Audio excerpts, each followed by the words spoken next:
Welcome everyone to our second class of the second week. In today's class, we will learn about energy momentum diagram and also the classification of semiconductors based on different parameters. So, energy momentum diagram plays a very important role in describing some of the physical and overall behavior of the material. An EK diagram shows characteristics of a particular semiconductor material. It shows the relationship between the energy and momentum of available quantum mechanical states for electron in the material. In the basic EK diagram, it shows that x axis can be either momentum like p or the wave number k, since p is equal to h bar k as we have learnt earlier, and y axis is energy. So, in the EK diagram, y axis is energy and the x axis is either it is momentum or the wave vector k.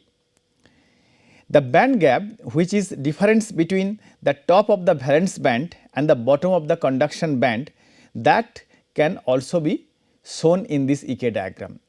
If you remember, in the last class, very briefly we have first started with how the band gap originates in materials. So, we have learned that the free electron theory, or more precisely the quantum free electron theory, was not enough to explain why some materials are conductor, why some of them are insulator and why some of them are semiconductor. But in nearly free electron theory, where we assume the exact potential of a solid, we have seen that the solution of the Schrodinger equation has to be modified, and in a periodic potential the solution of the Schrodinger equation is given by block wave functions, where there is a travelling part in the wave function which was modulated by a periodic function, and that periodic function has the periodicity of the crystal lattice. Now, later on Kronig and Penny, who has simplified this model, and instead of a gradually varying potential, they have considered a one dimensional rectangular potential, and considering that approach, they were successfully explained many of these properties of the material. And we have also seen how that explanation leads to the understanding of the origin of band gap.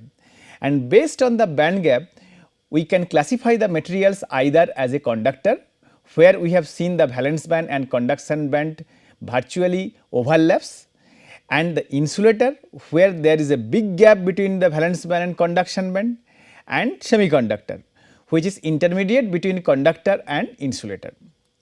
Now, we like to understand this band gap phenomena, or we like to understand the origin of this band gap in terms of the energy momentum diagram. We can also classify the semiconductor on the basis of this shape of the EK diagram, that we will also see.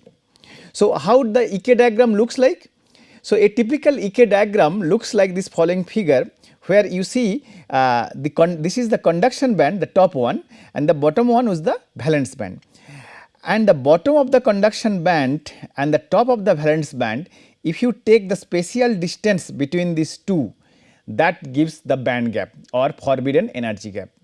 And we have learned previously that in this band gap there is no solution of the Schrodinger equation exists. Now, when in semiconductor especially, when an electron is excited from the valence band to the conduction band, that usually happens by band breaking.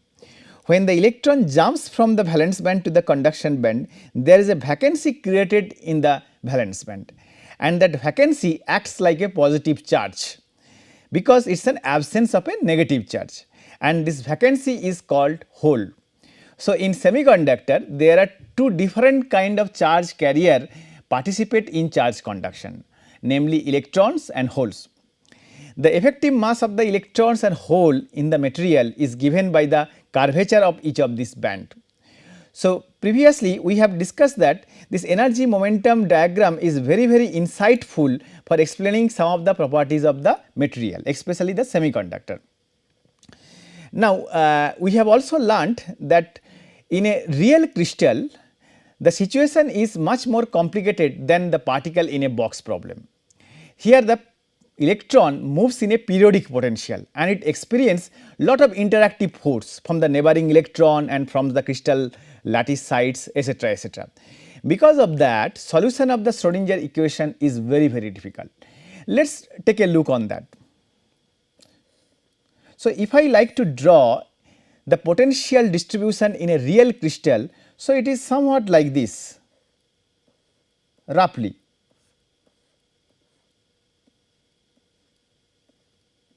Where we have a positive charge ion cores here, which I can call as Z plus, and this potential has a very, very complicated form. Now, let us, considering this kind of potential, I like to solve the Schrodinger equation. And what is one dimensional Schrodinger equation looks like? This is, we have done it earlier also.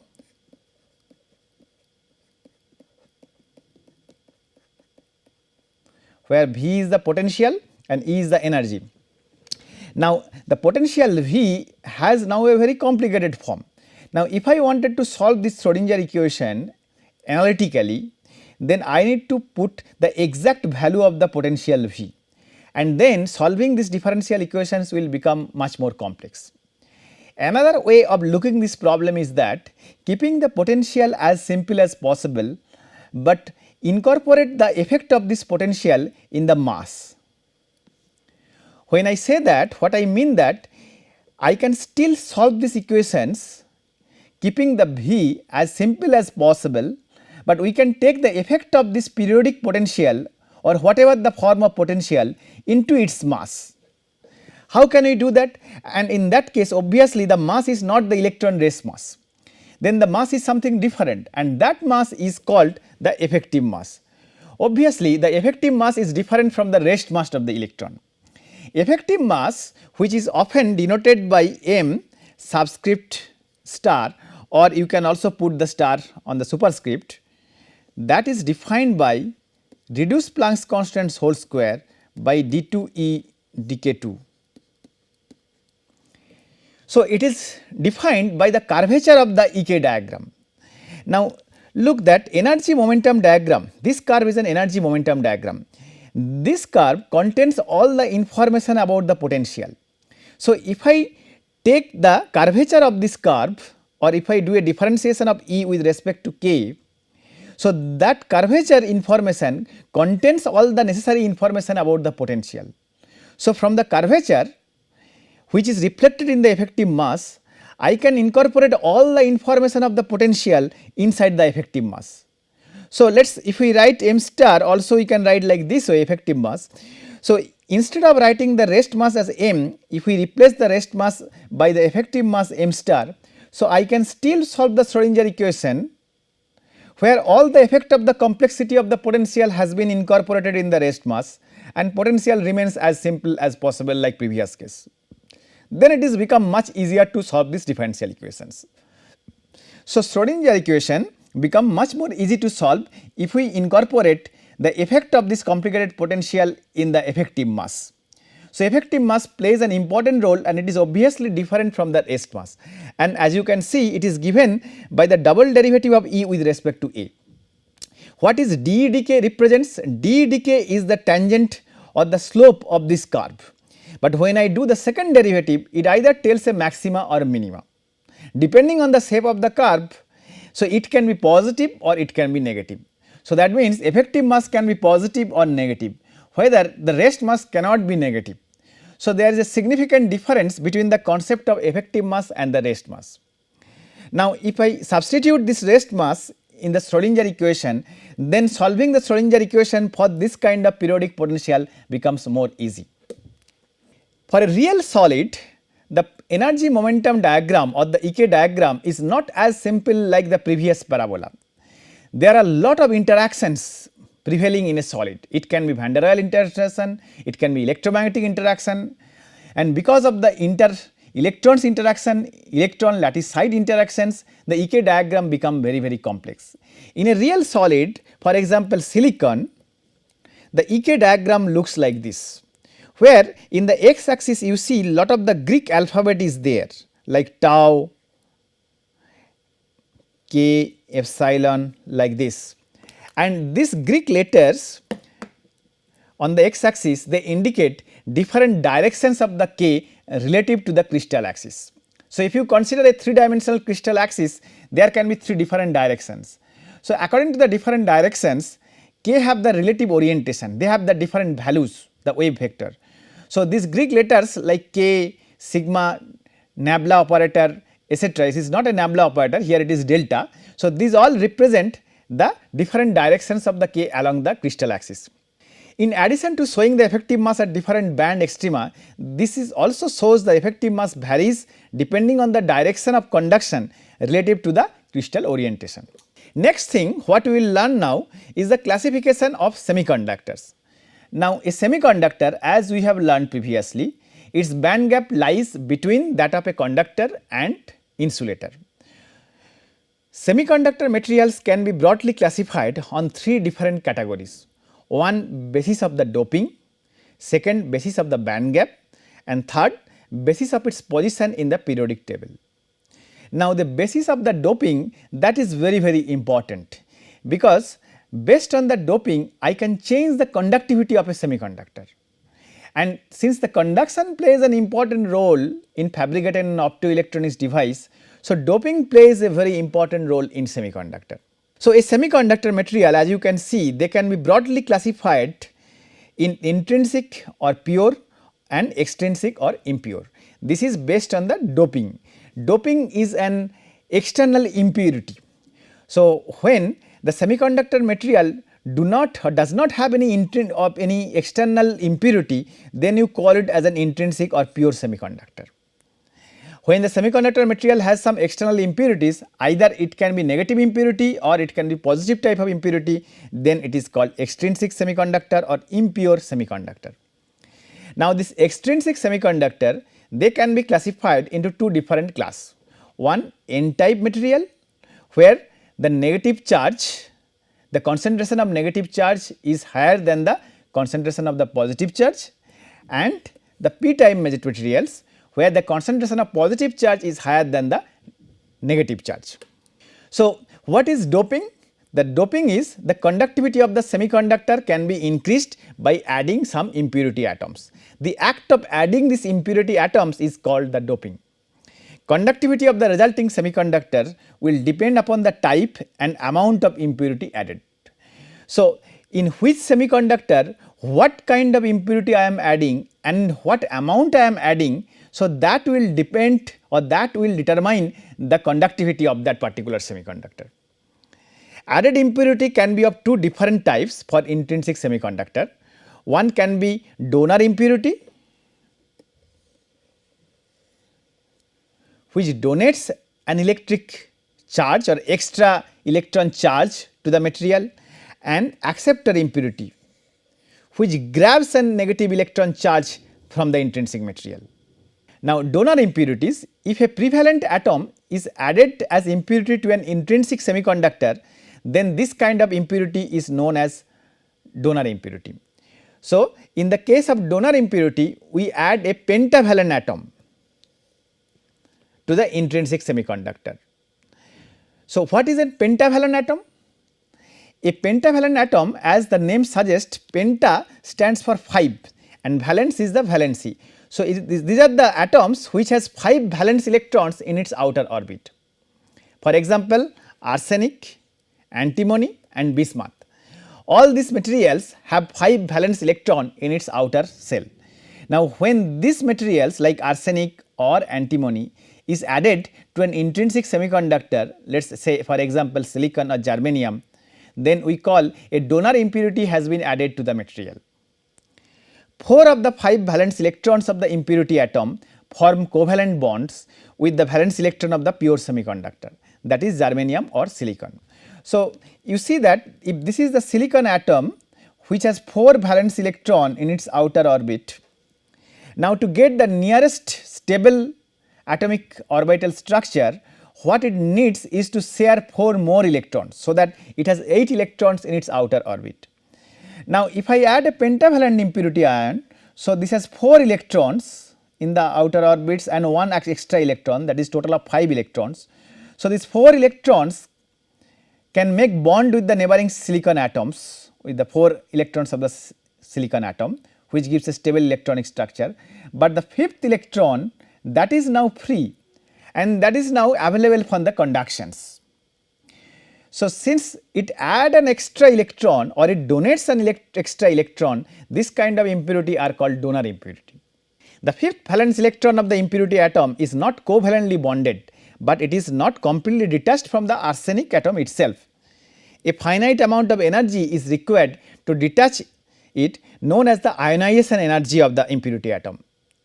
In germanium, ionization energy of all impurity atom is found approximately as 0.01 electron volt. So, even at room temperature, fifth valence electron in impurities like arsenic, antimony, bismuth is detached completely and moves freely in germanium crystal. So, since the amount of the energy required to detach an electron that is very small in the case of germanium, 0.01 electron volt, and we know that the thermal excitations or the thermal energy, which is Boltzmann constant times the temperature T kBT. So, that is much higher than this amount of ionization energy, which is 0.01 electron volt in germanium. So, the room temperature can easily detach that electron from the germanium, and fifth electron can easily move in the germanium crystal. More is the added impurity, greater the free electrons. As the impurity atom donates the electron to the crystal conductivity, it is called donor atom. On the other hand, we have acceptor impurities. So, it is obvious, if donor atom donates an electron, so acceptor atom will grab an electron. What kind of impurity can do the job? It is a trivalent atom. If a trivalent atom is added as impurity to an intrinsic semiconductor, then this kind of impurity is known as acceptor impurity. For example, boron and aluminum. So, they have 3 electron in the outer orbit. So, the trivalent, tri stands for 3 and valent is the valency. So, this kind of impurity has 3 valence electron in the outer orbit. 3 valence electron of this impurity atom form covalent bonds with the 3 valence electron of pure semiconductor, that is germanium or silicon. So, there is a deficiency of 1 electron and this deficiency is called a hole. So, there are 3 atoms or 3 electrons in the outer orbits of this acceptor impurity, and those 3 form covalent bond with the intrinsic semiconductors, but 1 electron is less. So, how can that 1 electron gap will be filled? That is filled by breaking the bond of the intrinsic semiconductor, and when the bond breaks, there will be a vacancy of 1 electron, and that vacancy is called the hole. There is a deficiency or vacancy of 1 electron, and that deficiency is called a hole. Fourth electron of germanium also tries to form covalent bond, and it does so by taking the advantage of any thermal motion that fortunately brings an electron from the neighboring germanium atom. Due to this, a hole is created in the adjacent atom that moves in a random way due to the thermal effects. For such a stealing action in which other electron jumps into the holes, some energy is required, and it is approximately equal to the ionization energy of the donor levels in the same material. Impurity atoms that contribute holes in these matters are termed acceptors material, because they accept or grab electrons. For this particular case, it is germanium atom. So, in the donor impurity, they donates the electron. So, there are more free electrons are available in the crystal lattice for conduction of the current, and in acceptor impurity they accept or grab the electrons. So, there are more number of deficiency of electrons or more number of positive holes are available in this material when we put the acceptor impurity inside the intrinsic material. So, once we have an understanding of what is a doping, so based on this concept we can classify the semiconductor in 2 different classes, as you have said earlier. One is called intrinsic or pure semiconductor, another is called extrinsic or impure semiconductor. An intrinsic semiconductor is a pure semiconductor free from impurity, intrinsic, that is, there is no external doping or there is no external impurity is there, and that is by definition is an intrinsic semiconductor. So, pure silicon and germanium in their natural form are intrinsic semiconductor. Unless until I dope silicon or germanium to make any useful device, so they are in the intrinsic form. Band gap of silicon and germanium are respectively 0.7 electron volt and 1.1 electron volt. Alternatively, an intrinsic semiconductor may be defined as one in which the conduction electron is equal to number of holes. Hence, there is not a current conduction occurs in them even after increasing the temperature. So, in general the material is neutral. So, number of the negative charge carrier should be equal to the number of positive charge carrier. So, that is why in a normal condition the thermal motion is not able to make enough amount of free electron to have a reasonable amount of conductivity in this intrinsic semiconductor. Silicon is a chemical element with a symbol Si, and as we have said repeatedly, this is the heart of the electronics devices and its atomic number is 14. We have learned how to put the 14 electrons in the different energy levels. So, our basic chemistry, we have learned that we have sequentially put the electrons and we can write it at different orbitals like this way: 1s2, 2s2, 2p6, 3s2, 3p4. So, 2 plus 2 4, 16, 12, and then to make it 14 I would have to put outer orbit 2. So, that will be 14. So, in outer orbit how much electrons are there? 3s2, 3p2. So, that is 2 plus 2, 4 electrons. So, the outer orbit of a silicon atom consists of 4 electrons. It is a tetravalent atom because tetra means 4, since its outer orbit has 4 electrons, and metalloid, more reactive than germanium. It was first prepared and characterized in pure form in 1823 and was given the name silicium, which was taken from the Latin word silex, which means hard stone or flint. In making earth crust, silicon is the second most abundant material after oxygen. So, silicon is the second most abundant material in the earth crust.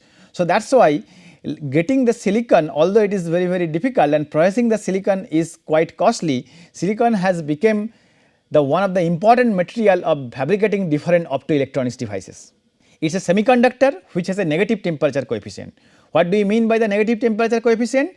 Here the number of the free charge carriers increase with temperature. So, total number of charge carriers that increase with temperature. Single crystal silicon in its pure form is used to construct many of the electronic devices. In 1954, the first silicon transistor was introduced and quickly silicon became the semiconductor material of the choice. This is the diagram of how an intrinsic silicon looks like.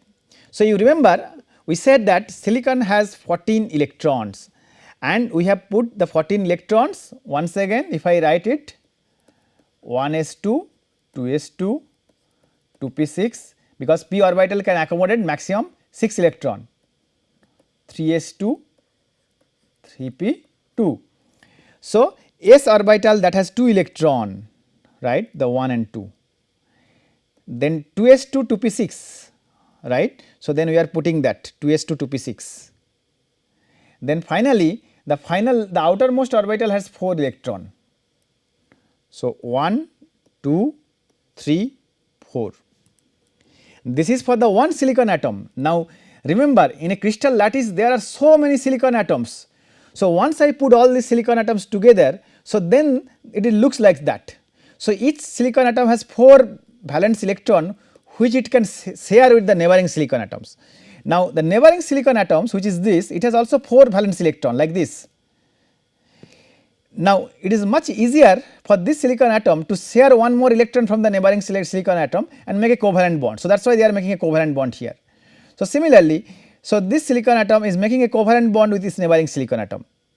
So, it can mix, let us consider the central silicon atom here. So, it can make one covalent bond with the here, one with here, one with here and one with here. So, what is the number of electrons in its outer orbit now? 2 plus 2 plus 2 plus 2, 8. That is the nearest stable atomic structures. So, the covalent bond exists in the case of silicon, and this electron which is in its outer orbit, they are called valence electron. Another important semiconductor material which is also used very often in semiconductor industry is germanium. Germanium is also a metalloid whose symbol is Ge and its atomic number is 32. It is a lustrous hard greyish white metalloid in the carbon group, chemically similar to its neighbor silicon. In 1869, Mendeleev predicted its existence, but credit of its discovery goes to Clemens Winkler, who named the element after his country Germany's name as germanium. The energy band gap in germanium is of the order of 0.7 electron volt. Historically, the first decade of semiconductor element was based entirely on germanium. This is a very interesting fact. Initially, silicon was not of the choice. Initially, lot of the semiconductor device was started fabricating from germanium, and later on silicon picked up. Today, however, it is production for use in the semiconductor electronics is very small fraction, 2%. Today, silicon has replaced, as it is too reactive to be found naturally on earth native state. Germanium ranks near 50s in relative abundance of the element in earth crust, and presently germanium major end use are in fiber optics, infrared optics and in solar cell applications. So, especially for solar cell application in the space, we use germanium based solar cells because that provides higher efficiency. An intrinsic semiconductor looks like this. Again, you look that out of these 32 electrons, germanium has 32 electrons. Out of these 32 electrons in outer orbit, we have 1, 2, 3, 4 electrons. And again, like the same thing like a silicon crystal, these 4 germanium electrons in its outer orbit, they make covalent bond with the neighboring germanium atoms. So, there are 2 plus 2 plus 2 plus 2, 8 atoms in the outer orbit. So, that got the 8 electrons, that means the stable atomic structures. So, again the covalent bond here also exists, and this electron you call it as a valence electron. In opposed to the intrinsic semiconductor, as the name suggests, extrinsic semiconductor is those semiconductors to which some suitable pentavalent or tetravalent impurity or doping agents are added to increase its conductivity, that is called extrinsic semiconductor. As we mentioned that intrinsic semiconductor in its pure state has very negligible conductivity. So, that is why we need to put some doping or external material so that the effective number of the charge carriers increase in this material. Now, when we put some external material inside the pure intrinsic material, then those semiconductors are called extrinsic semiconductor. Relevant doping agent like bismuth, antimony, arsenic and phosphorus, they are donor atoms, and gallium, indium, aluminum and boron, they are called trivalent atoms, and they considered as an acceptor impurities. Extrinsic semiconductor can be classified of 2 types, one is called N-type semiconductor and another is called P-type semiconductor. So, an N-type semiconductor, when a pentavalent impurity atom like antimony or phosphorus is added to germanium or silicon crystal, it replaces a germanium or silicon atom in the crystal lattice, 4 of 5 valence electron of the impurity atom from covalent bonds with each valence electron of the 4 germanium or silicon atom surrounded it, and the 5th valence electron become free to move within the crystal. We will come to this picture. So, 4 valence electron of the silicon or germanium make covalent bond with this 4 valence electron of the antimony or phosphorus. So, but these are pentavalent impurity. So, one more extra electron is there. So, that one more extra electron is now available for the conduction.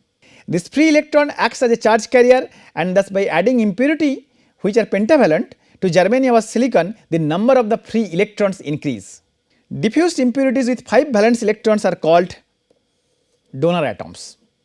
So, for example, you look, this is the pure silicon and the blue color core is the silicon nuclei and the electrons are orbiting around the nucleus, and we are putting a phosphorus as a pentavalent impurity in this N-type semiconductor. So, the phosphorus atoms, what they will do? So, the phosphorus atoms has 4 electrons. So, these 4 electrons, they will share with the neighboring silicon atoms. So, they will make covalent bonds, and that is stable, but phosphorus in the outer orbit has 5 valence electron. So, 1 electron is free, and that free electron is available for the conduction. So, all the other 2 electrons, they are covalently shared with the neighboring phosphorus atom. When I put an impurity, so what happens, like so these 4 electrons of the phosphorus, they can make a covalent bond with the silicon, but 1 electron, this is extra, and that can wander along the crystal. So, now if I put, let us say 10 to the power 12 phosphorus atoms, so I can generate such number of electrons in this material. So, those electrons are now free to conduct the electricity. Okay. And what is then the p-type semiconductor? When a trivalent impurity, for example boron or aluminum, is added to a germanium or silicon crystal, it also replaces one of germanium or silicon atom in the crystal lattice. All its 3 valence electron form covalent bond with each valence electron of the 3, and remaining one state is empty, which is called hole, and this hole moves around the crystal. Germanium or silicon atom, so when we put the trivalent impurity like aluminum or boron, so the 3 electrons of this impurity, they forms the bond with the silicon or germanium atoms, but one is still empty. So, that one electron that comes by breaking the bond, and that breaking the bond is actually gives a positive charge, because it is an absence of electron, and that we call as a hole. Thus, the diffuse impurity with 3 valence electron are sometimes also called the acceptor impurity or acceptor atom. Look at this example here. Again, in this case we are putting in the silicon atom the boron. So, what will happen? Boron will replace one of the silicon atoms and 3 of them will form the covalent bond with the silicon atoms. But there is one electron, but boron do not have more electrons to make the sharing bond. So, what can be done? One bond can break from the nearest silicon atom and it can come and share the electron here. And once the bond breaks, so that means there is a vacancy has been created here, and that vacancy moves here, and that vacancy we call it as a hole. So, if I put let us say 10 to the power 12 boron atoms in this case here, that number of vacancy or holes will be created in the pure silicon. So, here the positive charge will prevail. That was the story of the semiconductor based on the doping. Like we can put either a pentavalent impurity which gives us more number of negative charge carrier in the material, or we can put trivalent impurity which gives more number of effective positive charge inside the material. And finally, what is the role of putting those doping material? To increase the conductivity. So, based on that we have divided the material on intrinsic and extrinsic, and later on extrinsic material based on the number of prevalent charge carriers we can divide into n type or p type material. Similarly, the semiconductor can also be divided based on its band gap. Based on the band gap, or more precisely how the shape of the band gap looks, the semiconductor material can be divided into 2 distinct classes. One is called direct band gap semiconductor, another is called indirect band gap semiconductor. Let us look at this. Direct and indirect band gap semiconductors. The band gap represents the minimum energy difference between the top of the valence band and the bottom of the conduction band. In a direct band gap semiconductor, the top of the valence band and bottom of the conduction band occur at the same values of the momentum. So, if I draw, this is my valence band and this is my conduction band. So, what we are saying here, the top of the valence band, this is the valence band and this is your conduction band, right. So, the top of the valence band and the bottom of the conduction band, they lies along the same line. This is my EK diagram, this is E, this is K, or you can also put it like this is E, this is K. In a direct band gap semiconductor, a direct recombination takes place with the release of the energy equal to the energy difference between the recombining particle. So, let us say an electron which is now in the valence band that got excited to the conduction band, when it relaxes it comes back. So, the electron is now going here. So, there is an electron here. So, once the electron goes, there will be a vacancy created in the valence band and you call that vacancy as a hole. So, I have created an electron and hole together. Okay. So, now after some time when the electron jumps back, so this electron and hole will recombine, and the recombination will take place when the electron and hole will recombine. How much energy will be released? The amount of energy will be released that is equal to the amount of this band gap, because there is no spatial separation between the top of the valence band and the bottom of the conduction band. And this kind of direct band gap semiconductor, it is worthwhile to mention that are the choice for fabricating the optoelectronics devices like light emitting diode. The most thoroughly investigated and studied direct band gap semiconductor material is gallium arsenide, GaAs. On the other hand, an indirect band gap semiconductor is one in which the maximum energy level of the valence band are misaligned with the minimum energy level of the conduction band with respect to the momentum. Here, like unlike the previous case, let us say this is my EK diagram. If the top of the valence band is here, the bottom of the conduction band will be here. So, the top of the valence band and the bottom of the conduction band, they do not lie along the same vertical axis, they have been replaced along the x axis. So, that is why it has been told here, in which the maximum energy level of the valence band are misaligned with the minimum energy level of the conduction band with respect to the momentum.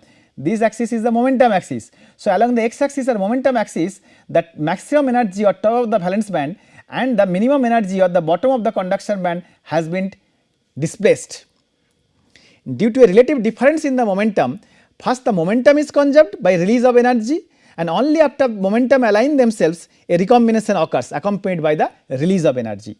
So, a electron cannot directly jumps back from here to here, because that will violate the momentum conservation principle. First it has to drop from here to here, so that it aligns its momentum space and it comes back from here and then it jumps. So, there is a momentum conservation has to be fulfilled here, and then there is an energy jump happening. So, the amount released energy, that is not exactly equal to the difference between these two extreme point, the top of the valence band and the bottom of the conduction band. But there is first a electron which jumps to a virtual state which stays in between, and from that virtual state then the electron jumps to the top of the valence band. The probability of the radiative recombination is much less in comparison to that in the case of direct band gap semiconductor. Now, what is the radiative recombination? When an electron and hole recombine and give light, that we call as a radiative recombination. And if the electron and hole recombine and if they do not give light, but give something other form of energy, let us say thermal energy, then we call it as a non-radiative recombination. It is obvious, like the radiative recombination chance is much less in the case of indirect band gap semiconductor, because electron has to first jump to this virtual state or to this defect states, and from there it has to jump to the bottom of the conduction valence band. So, mostly sometimes we called this kind of emission happens by the phonon emission. So, except the photon, there can be also the phonon plays a role here. Phonon is the quantum of the lattice vibration. Later on we will learn that the photon, just like photon is the quantum of the electromagnetic radiation quantization, phonon is the quantization of the lattice vibration, and that phonon also plays a very important role in constructing these semiconducting devices. So, the two well known intrinsic semiconductors silicon and germanium are both indirect band gap semiconductors. So, it is very important to remember that silicon and germanium are not direct band gap semiconductor, but they are indirect band gap semiconductor. So, for a direct band gap semiconductor, as we said, look, this is the conduction band and this is the valence band. So, the electrons are here, these are the holes. So, electrons excited from the valence band to the conduction band go and stay here, and that the vacancy is called the hole.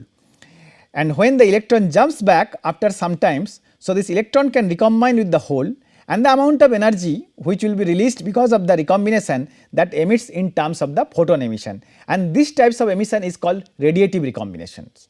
Whereas, in the case of an indirect semiconductor or indirect band gap semiconductor, we can look that the conduction band is here, valence band is here. So, they are displaced along the k axis, they are displaced along the momentum axis.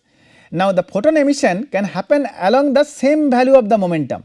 So, first the electron jumps from here to here, and that includes a phonon emission, which is a quantum of lattice vibration, followed by a photon emission, which is the quantum of electromagnetic light vibration or electromagnetic vibration. So, obviously, if the light emission, if this part we call as a radiative recombination, the radiative recombination not happen directly, or the probability of radiative recombination in this particular case is less than the direct band gap semiconductor.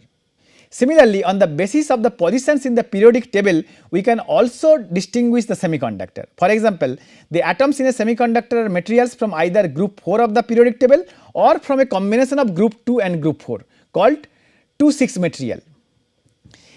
There may be semiconducting materials from group 1b, 2b or either a recombination of 3 and 5 group, and also can be formed by combination of 4 and 6 group.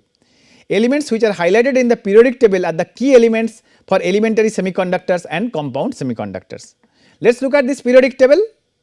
So, what we have highlighted like aluminum, silicon, phosphorus, selenium, arsenic, germanium, gallium, zinc, copper, cadmium, indium, tellurium. So, these are the common example of the semiconducting material, either individually or by combining together they make a semiconductor, right. We can make aluminum phosphorus, aluminum, then we can make gallium, and we can take arsenic, we can make gallium arsenide, right. So, that is why we can make different, we can make copper and S, Cu2S. So, different kind of semiconductor we can make by a permutation combination of all this material.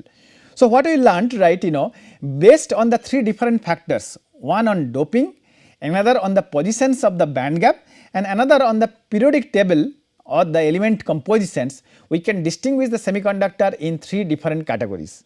One is the direct band gap semiconductor, another is the indirect band gap semiconductor, that was based on the positions of the band gap. In a direct band gap semiconductor, what happens? The positions of the valence band maxima and the positions of the conduction band minima, they lies along the same k axis or they lies at the same value of k, whereas in an indirect band gap semiconductor, they are displaced along the k axis. Indirect band gap semiconductor example are silicon and germanium, whereas direct band gap semiconductor example is gallium arsenide. Similarly, based on the doping or the external impurity atoms, we can divide the semiconductor either a intrinsic or pure semiconductor where there is no external doping like pure silicon or pure germanium, or we can put the doping inside the material and we call it as an extrinsic semiconductor or impure semiconductor. And for example, we can put either a pentavalent impurity, and if we put an pentavalent impurity, then the number of the electrons increase. So, we call them as a donor impurity, and this type of semiconductor are called n-type semiconductor, or we can put a trivalent impurity like aluminum or boron, and if we put that, then there will be a absence of the electron or an excess of hole in that semiconductor, and this kind of impurity is called acceptor impurity, and this kind of semiconductor material is called p-type semiconductor material. And then finally, what we have learned that the semiconducting material can also be compromised by the different permutation combinations of the periodic table element distributions. So, based on that also we can find out or we can make different semiconducting materials. Thank you.